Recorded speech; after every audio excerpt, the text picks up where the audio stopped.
don't know how adamantly you feel about this, but I'm going to ask you for this week's poll question is which top team is most likely to get upset this weekend? Georgia, Tennessee, Ohio State, Purdue, Washington State, Oregon, or Michigan, Penn State? I think Penn State's going to beat Michigan. I think that's going to be a low-scoring defensive game. They'll be fired up in Happy Valley.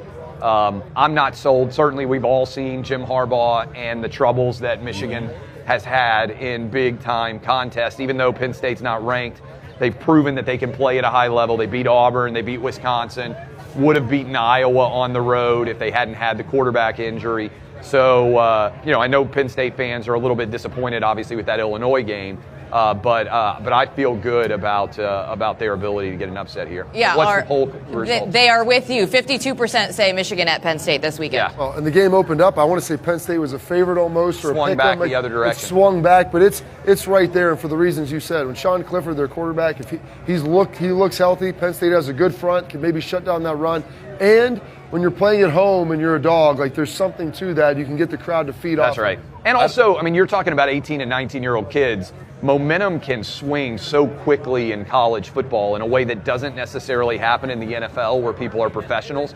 But, 100,000 people start screaming at you. I think it also impacts the officials. Like sometimes you get a little bit more lenient calls because the crowd's got the officials a little bit rattled. Especially in the SEC. Some targeting calls? Yeah, who knows? Phantom targeting? What might end up happening there. But I think it's going to be an awesome atmosphere. And Tennessee, really, to me, has no risk here, right? Like, what are they playing for?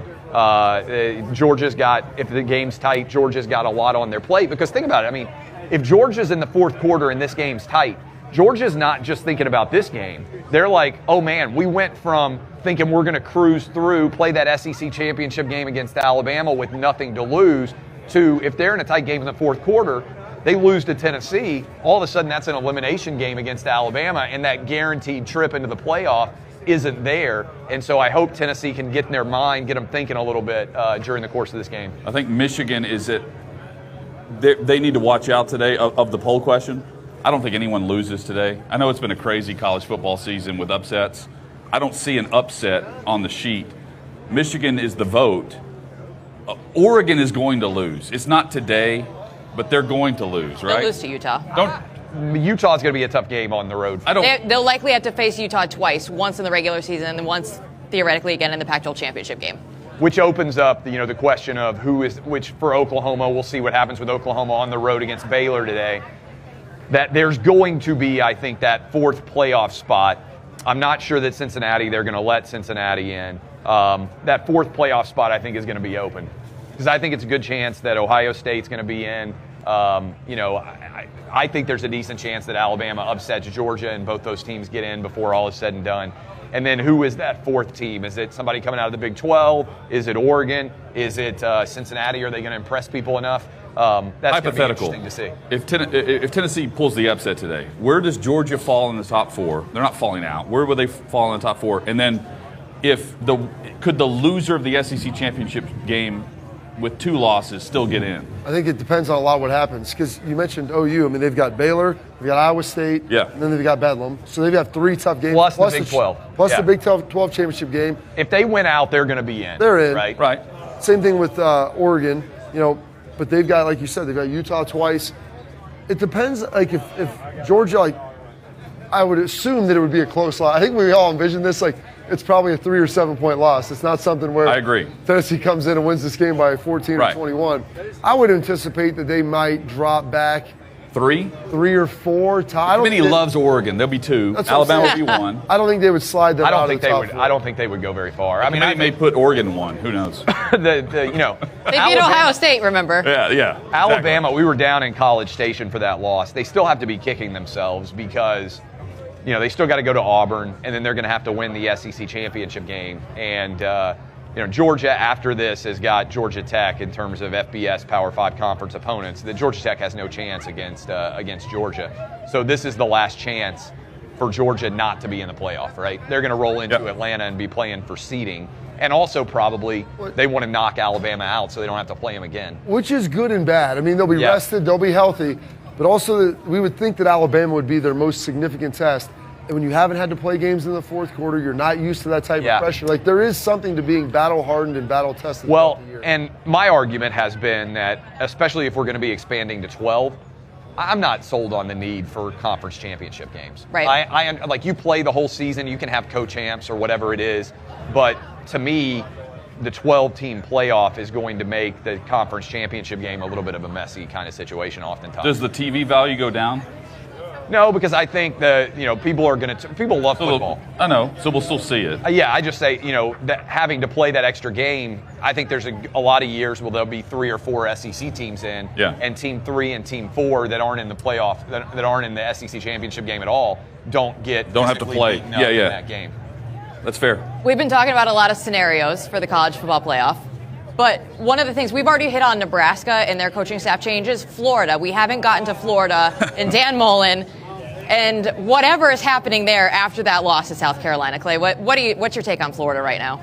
It's a mess. I mean, it feels Florida and Dan Mullen. I know they fired, Grantham, and they got rid of the offensive line coach. But Florida and Dan Mullen feel to me like a couple that is going to get divorced, but they still have to live in the house together, maybe for another year.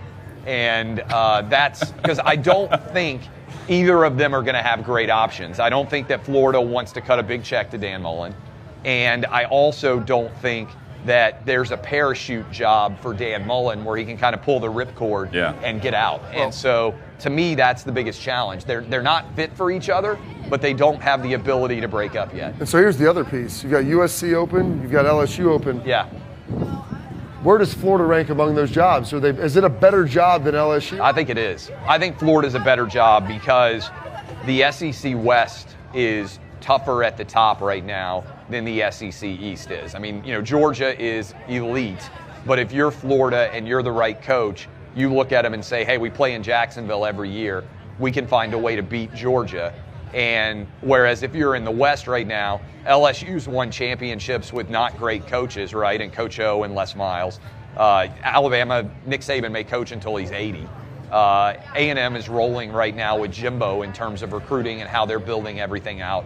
So I just think the East is a better side to be in because I think it looks like Tennessee is going to reestablish itself, maybe with Josh Heupel as a top 3 SEC East team. But, Kentucky has never been to the SEC championship game. I'm not sold on South Carolina. Vandy is never very good. And Missouri is kind of a mess in year 2. I didn't expect them to be this bad with Drinkwitz. So, you break that down, I think the West is way tougher than the East. Is it? I really like Dan Mullen. It's weird to me at the press conference a week and a half ago, that he treated November like he was going through like this gauntlet of teams. He had South Carolina, Samford, Florida State, and some other team, right? Missouri. He treated that like he was on the hot seat with those teams coming up. All you have to do is stand up at the podium and say, we're handling everything, we're on the right path, and finish 8-4 and go into the offseason. And he acted as though he was facing Tennessee now, Alabama, like going through the gauntlet.